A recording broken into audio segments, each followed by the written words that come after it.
നിങ്ങൾ 4 മണിക്കൂർ അവലോകനം ചെയ്തു 3 മണി. പക്ഷേ കേരളത്തിൽ പല സ്ഥലങ്ങളിലും നിർമ്മാണ പ്രവർത്തനങ്ങളുടെ സ്റ്റാൻഡേർഡ് അല്ലെങ്കിൽ അതിൻ്റെ കരാറുകാരുടെ അലംഭാവം ഇതൊക്കെ ഉണ്ട്. ഇതിനെങ്ങനെയാണ് നിങ്ങൾ? അതൊക്കെ ഇന്നലെ പരിശോധിച്ചിട്ടുണ്ട്. ഇപ്പം നമ്മൾ ഈ തുടർച്ചയായ പരിശോധനകൾ കൊണ്ടാണ് ഇത് കുറേ കുറക്കാൻ പറ്റിയത്. പരിശോധനകളില്ലെങ്കിൽ എന്താ സ്ഥിതി? ഇതൊന്നും നടക്കില്ല. ഒക്കെ ഓഫീസ് മുറിയിൽ ഇരുന്ന് പരിശോധിച്ചാൽ മാത്രം പോരാ, ഫീൽഡിൽ പോകണം.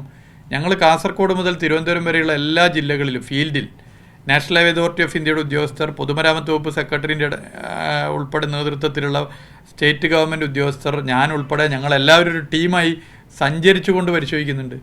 സഞ്ചരിച്ചുകൊണ്ട് പരിശോധിക്കുമ്പോൾ ചില പ്രശ്നങ്ങൾ ശ്രദ്ധ വരികയാണ്. ചില നാട്ടിലുള്ള ജനങ്ങൾ ചില പ്രശ്നം ശ്രദ്ധയപ്പെടുത്തും, അല്ലെങ്കിൽ ചില വർക്ക് സ്ലോ ആണെങ്കിൽ കാണാൻ പറ്റും. ചില സ്ഥലത്ത് തൊഴിലാളികൾ ജോലി ചെയ്യുന്നവർ നമ്പർ വേണ്ടത്ര ഇല്ലെങ്കിൽ അത് മനസ്സിലാക്കാൻ പറ്റും. ചിലയിടത്ത് എക്യുപ്മെൻറ്റ്സ് മെഷീൻ ഉൾപ്പെടെ വേണ്ടത്ര ഇല്ലെങ്കിൽ അത് മനസ്സിലാക്കാൻ പറ്റും. അപ്പോൾ ഇത്തരം കാര്യങ്ങൾ മനസ്സിലാക്കണമെങ്കിൽ ഫീൽഡിൽ കൂടി പോകണം.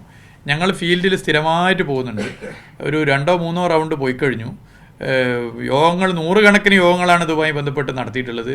ഇനിയും ഇത് നടത്തിപ്പോകും. National highway authority of India തന്നെ പറഞ്ഞല്ലോ, ഇങ്ങനെ ഒരു സ്റ്റേറ്റിലും ഒരു സ്റ്റേറ്റ് ഗവൺമെൻറ്റും ഇങ്ങനെ ഞങ്ങളോട് ചേർന്ന് നിന്നുകൊണ്ട് ഇങ്ങനെ കോർഡിനേറ്റ് ചെയ്ത് മുന്നോട്ട് പോകുന്നില്ല എന്ന് പറഞ്ഞിട്ടുണ്ടല്ലോ. ഇവിടെ തന്നെ നൂറ്റാണ്ടുകളുടെ പാരമ്പര്യമുള്ള ഹിന്ദു പത്രം എഴുതിയില്ലേ, വേറെ ചില സ്റ്റേറ്റിൽ ഒച്ചിൻ്റെ വേഗത്തിലാണെങ്കിൽ NH-66 കേരളത്തിൽ അതിവേഗം നടക്കും. നമുക്കൊരു മാസം 4% ഇൻക്രീസ് വരുത്താൻ ചിലയിടങ്ങളിൽ പറ്റുന്നുണ്ട്. അത് ഇനിയും കൂട്ടണം.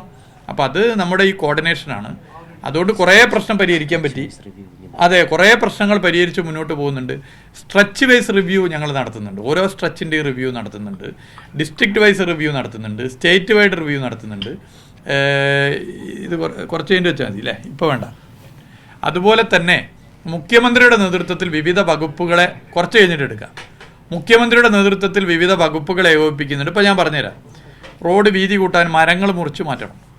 അത് സംസ്ഥാനത്തെ വനം വകുപ്പാണ് വേഗത്തിൽ ചെയ്യേണ്ടത്. വൈദ്യുതി ലൈൻ, വൈദ്യുതി പോസ്റ്റ് മാറ്റണം. സംസ്ഥാനത്തെ വൈദ്യുതി വകുപ്പാണ് വേഗത്തിൽ ചെയ്യേണ്ടത്. ഭൂമി ഏറ്റെടുക്കൽ സംസ്ഥാനത്തെ റവന്യൂ വകുപ്പാണ് ചെയ്യേണ്ടത്. പ്രാദേശിക പ്രശ്നങ്ങൾ സംസ്ഥാനത്തെ തദ്ദേശ സ്വയംഭരണ വകുപ്പാണ് ചെയ്യേണ്ടത്. മെറ്റീരിയലുകളുടെ ആവശ്യകത, മറ്റു പ്രശ്നങ്ങൾ അവിടെ ഉയർത്തിപ്പെട്ട അത് സംസ്ഥാനത്തെ വ്യവസായ വകുപ്പാണ് ചെയ്യേണ്ടത്. ഇത് കംപ്ലീറ്റ് മുന്നോട്ട് കൊണ്ടുപോകേണ്ടത് സംസ്ഥാനത്തെ പൊതുമരാമത്ത് വകുപ്പാണ്. ഇതിൻ്റെ പ്രവൃത്തി, ഇതിൻ്റെ കാര്യങ്ങൾ എങ്ങനെയാണ് പോകുന്നത്, ഇതിനെയൊക്കെ കോർഡിനേറ്റ് ചെയ്യുന്നുണ്ട് മുഖ്യമന്ത്രി. ആ കോർഡിനേഷൻ വളരെ പ്രോപ്പറാണ്. അപ്പോൾ ഇന്നലത്തെ യോഗം എന്ന് പറഞ്ഞാൽ തൊട്ടുകൊണ്ടുള്ള പരിശോധനയാണ്. ഇങ്ങനെ ഇടയ്ക്കിടെ നടത്തുന്നുണ്ട്. കൊല്ലത്തിലൊരു യോഗമല്ല, 6 മാസത്തിലൊരു യോഗമല്ല, 3 മാസത്തിലും 2 മാസത്തിലും ഒക്കെ മുഖ്യമന്ത്രി ഒന്ന് യോഗം നടത്തുകയാണ്. ഇതൊരു പുതുമ നിറഞ്ഞ കാര്യമാണ് national highway authority of India തന്നെ പറയുന്നു. അപ്പം അതുകൊണ്ടാണ് ഇത് കുറേ വേഗത്തിൽ നമുക്ക് കാര്യങ്ങൾ ചെയ്തു പോകാൻ പറ്റുന്നത്, പല പ്രശ്നങ്ങളും പരിഹരിക്കാൻ പറ്റുന്നത്. അതുകൊണ്ട് നമുക്കത് മുന്നോട്ട് നല്ല നിലയിൽ കൊണ്ടുപോകാൻ പറ്റുന്നു. ഗഡ്കരി തന്നെ രാജ്യസഭയിൽ പറഞ്ഞത് ഈ നിർമ്മാണ സാമഗ്രികളുടെ അടക്കമുള്ള ST വേവ് ചെയ്ത് കൊടുത്താൽ അതിൻ്റെ ഇക്കലമൗണ്ടിന്റെ ഈ ഭൂമി ഏറ്റെടുക്കലിന്റെ തുക NHI വഹിക്കാൻ ഒരു ഫോർമുല 2 പ്രോജക്ട്സിൽ അംഗീകരിച്ചിട്ടുണ്ടെന്ന് പറഞ്ഞു. അങ്ങനെ 2 പ്രോജക്ട്സ് ഞങ്ങൾ അതൊന്ന് ഡിസ്കസ് ചെയ്യേണ്ടതുണ്ട്. ക്യാബിനറ്റ് കൂടി ചർച്ച ചെയ്തുകൊണ്ട് അതിൽ എങ്ങനെ കാര്യങ്ങൾ മുന്നോട്ട് പോകാന്നുള്ളതാണ്. അതെ, അല്ല ബാക്കി ഞങ്ങൾ മൊത്തത്തിലുള്ള കാര്യങ്ങളെ ഒരു ഡിസ്കഷൻ നടത്തേണ്ടതുണ്ട്. അത് വളരെ നേരത്തെ ഉള്ളത്. എറണാകുളം ബൈപ്പാസും കൊല്ലം ചെങ്കോട്ടയാണ് പറഞ്ഞത്.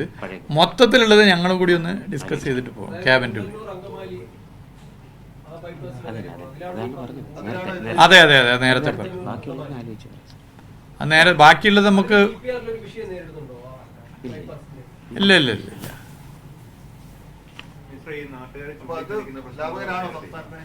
അല്ല അതൊന്ന് ഡിസ്കസ് ചെയ്യണം. ഡിസ്കസ് ചെയ്തിട്ട് അല്ല അതിപ്പോൾ NH-66 നമ്മൾ 25% എടുത്തല്ലോ. കഴിഞ്ഞു. അതൊരു പ്രത്യേക സാഹചര്യത്തിൽ ചെയ്യുന്നതാണ്. ബാക്കി സ്ഥിരമായിട്ട് എങ്ങനെ ചെയ്യാമെന്നുള്ളത് ക്യാബിനറ്റ് കൂടി ഒന്ന് ഡിസ്കസ് ചെയ്തിട്ട് നമുക്ക് തീരുമാനിക്കാം.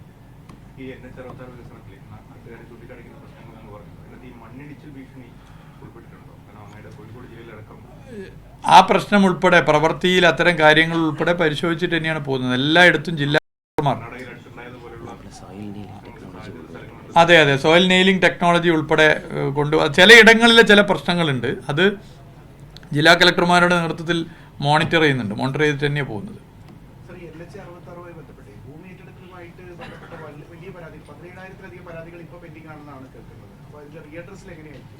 അല്ല NH-66 അല്ല, ചില വിഷയങ്ങൾ ഇനി നമുക്ക് ഡിസ്കസ് ചെയ്ത് തീർക്കാവുന്നതാണ്. അതൊക്കെ വേഗത്തിൽ ചെയ്യാം. അത് അതെ അതെ, അത് കേസാണ്, ആർബിട്രേഷൻ കേസ്. അതിന് ഒരു തരത്തിലും സമയക്കുറവുണ്ടാവില്ല. അത് ടൈംലി ആ കാര്യങ്ങൾ അത് കലക്ടർമാർ തന്നെ ഇടപെട്ട് കൈകാര്യം ചെയ്യും.